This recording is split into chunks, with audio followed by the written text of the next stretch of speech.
வணக்கங்க. இன்றைக்கி நம்ம சேனலில் பார்க்க போகிறது ரொம்ப சுவையான கமன்னு இருக்கிற காளான் பிரியாணி தாங்க. அது ரொம்ப சிம்பிளுங்க. அரிசி ஊற வைக்கிறதுக்கு ஒரு 15 நிமிஷம், தம் போடுறதுக்கு ஒரு 15 நிமிஷம், அவ்வளோதாங்க. ரொம்ப குயிக்காக ஈஸியாக நல்லா டேஸ்ட்டான ஒரு காளான் பிரியாணி தான் நம்ம இப்போ பார்க்க போகிறோம். அதுக்கு அரிசி நான் முதல்ல ஊற வச்சுட்டேங்க. இப்போ அரைக்க வேண்டியதெல்லாம் அரைச்சிக்கலாம். கொஞ்சம் போல் சோம்பு எடுத்துருக்கிறேன், 2 துண்டு பட்டை, 4 கிராம்பு, ஒரு 3 ஏலக்காய், அப்புறம் இஞ்சி பூண்டு சின்ன வெங்காயம் ஒரு பிடி போட்டிருக்குறாங்க. இதோட 2-3 பச்சை மிளகாயும் சேர்த்து நல்லா பேஸ்ட்டாக நம்ம அரைச்சி ஃபஸ்ட்டு எடுத்து வச்சுக்கலாங்க.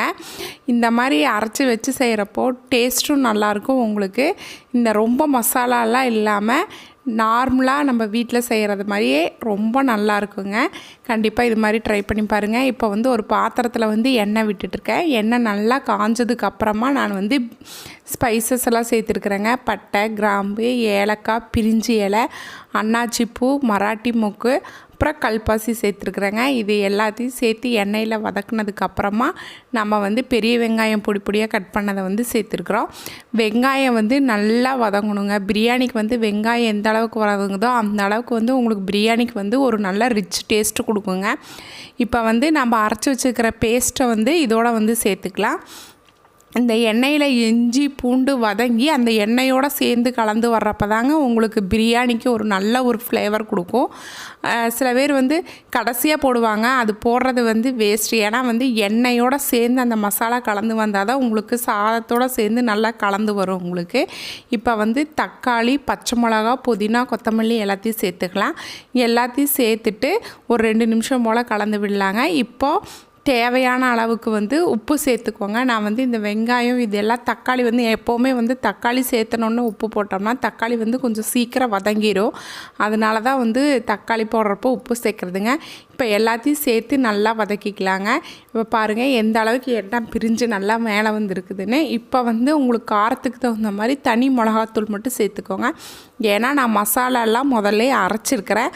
அதனால் வெறும் மிளகாத்தூள் மட்டும் சேர்த்துக்கோங்க. என்னடா வெறும் மிளகாத்தூள் மட்டும் சேர்க்குறோமே டேஸ்ட் வருமானு நினைக்காதீங்க. கண்டிப்பாக இது வேறு லெவலில் டேஸ்ட் இருக்குங்க. இதே மாதிரி நீங்கள் செஞ்சு பாருங்கள். இப்போ மிளகாத்தூள் சேர்த்துன உடனே எண்ணெயில் 2 நிமிஷம் வதக்கிட்டு ஒரு அரை கப் போல் தயிர் சேர்த்துக்கோங்க. நான் ஒரு 4 டம்ளர் அரிசி எடுத்துருக்கிறேன். 4 டம்ளருக்கு தேவையான அளவுக்கு தான் இப்போ நான் உங்களுக்கு காட்டியிருக்கிறேங்க. இப்போ தயிர் சேர்த்துன உடனே ஒரு 2 நிமிஷம் வதக்குனிங்கன்னா பார்த்தீங்கன்னா அந்த எண்ணெய் எல்லாம் நல்லா பிரிஞ்சு மேலே வந்திருக்குது. இப்போ நம்ம கட் பண்ணி வச்சுக்கிற காளானை சேர்த்துக்கலாம். காளானை சேர்த்த உடனே 2 நிமிஷம் வதக்கி விட்டுக்கலாங்க. ஏன்னா காளான் சேர்த்துன உடனே பார்த்திங்கன்னா காளான்லேருந்து தண்ணி பிரிஞ்சு வரும். அதனால் காளானை சேர்த்து 2 நிமிஷம் வதக்கி விட்டுக்கலாம். ஒரு 2 நிமிஷம் போல் மூடி வைக்கலாங்க. இந்த அளவுக்கு காளான் ரொம்ப பொடியாக கட் பண்ணாதீங்க. ஒரு காளானை 4ஆக கட் பண்ணிக்கோங்க. அப்போ தான் உங்களுக்கு இந்த சாதத்தில் இந்த பிரியாணியில் உங்களுக்கு காளான் நல்லாயிருக்கும். இப்போ பாருங்கள் காளானும் ஓரளவுக்கு நல்லா வதங்கி வந்துடுச்சு. இப்போ 1 டம்ளர் அரிசிக்கு நான் 1.5 டம்ளர் தண்ணின்னு நான் 6 டம்ளர் தண்ணி எடுத்து வச்சுருக்கிறேன். இப்போ நம்ம தண்ணியை சேர்த்துக்கலாங்க. தண்ணியை சேர்த்திட்டு இப்போது உங்களுக்கு எந்த அளவுக்கு உப்பு டேஸ்ட்டு பார்த்துட்டு உப்பு காரம் இந்த டைமில் சேர்த்துறதா இருந்தால் நீங்கள் சேர்த்துக்கலாம். இன்னும் கொஞ்சம் கூட எனக்கு காரம் பத்தலை அப்படின்றவங்க இந்த டைமில் சேர்த்துட்டு நல்லா கலந்து விட்டுட்டு நல்லா கொதி வரட்டுங்க. நல்லா கொதி வந்ததுக்கப்புறமா நீங்கள் அரிசி இந்த மாதிரி தண்ணி ஊற்றின உடனேயே அரிசியை நல்லா கழுவி வடித்து வச்சுருங்க. தண்ணி சுத்தமாகவே இருக்கக்கூடாது. ஏன்னா எப்போவுமே பிரியாணி, புலாவ் எல்லாம் செய்கிறப்ப பார்த்திங்கன்னா அரிசியை சுத்தமாக வடித்து வச்சிடணும். அப்போ தான் உங்களுக்கு சாதம் பார்த்திங்கன்னா நல்லா உதிரியாக உங்களுக்கு கிடைக்கும். நீங்கள் தண்ணியோடு அப்படியே போட்டிங்கன்னா அதில் இருக்கிற தண்ணியும் சேர்த்து உங்களுக்கு சாதம் குழையிறதுக்கு உண்டான வாய்ப்பு நிறையா இருக்குது. சில பேர் பிரியாணி செய்கிறப்ப சாதம் குழையுதுன்னு சொல்கிறாங்க. அதுக்கு முக்கியமான காரணமே இதுதாங்க. அரிசியை நல்லா வடித்து வச்சிடணும். அது இல்லாமல் நல்லா ஊறையும் வச்சிடணும். இப்போ அரிசி சேர்த்துன உடனே நல்லா பாருங்கள் தண்ணியும் அரிசி சேர்த்து நல்லா கொதி வந்துடுது. இந்த மாதிரி வர்றப்பவே நாம் என்ன பண்ணணும்னா தம் போடுறதுக்கு பக்கத்தில் தோசைக்கல்லை ஹீட் பண்ணி வச்சிடணும்.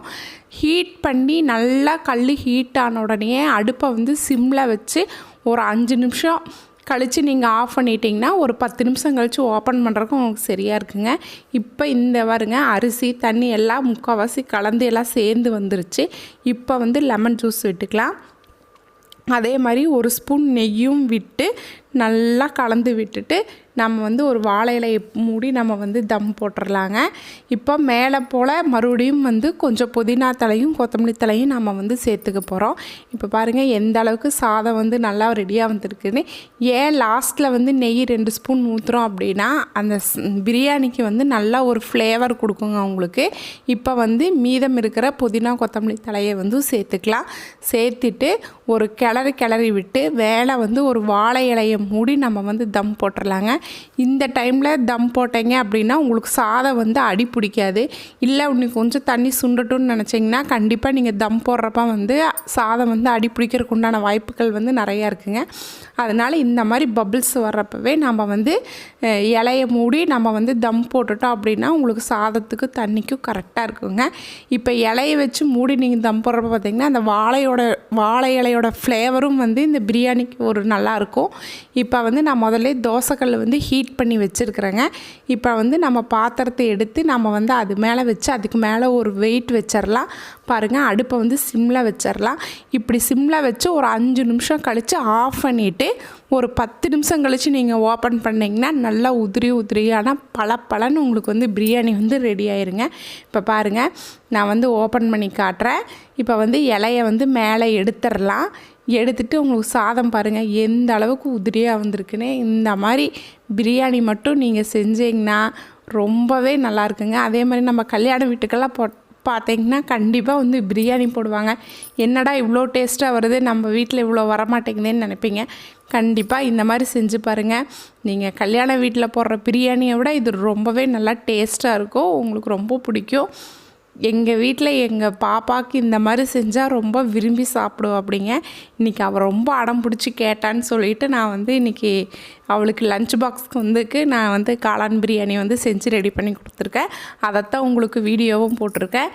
கண்டிப்பாக இதே மாதிரி செஞ்சு கூட ஆனியன் ரைத்தா வச்சு சாப்பிட்றப்போ இந்த காளான் பிரியாணியோட டேஸ்ட்டே வேறு லெவலில் இருக்குங்க. கண்டிப்பாக நீங்கள் இதே மாதிரி ட்ரை பண்ணி பாருங்கள், உங்களுக்கும் பிடிச்சிருக்கும். நன்றி, வணக்கம்.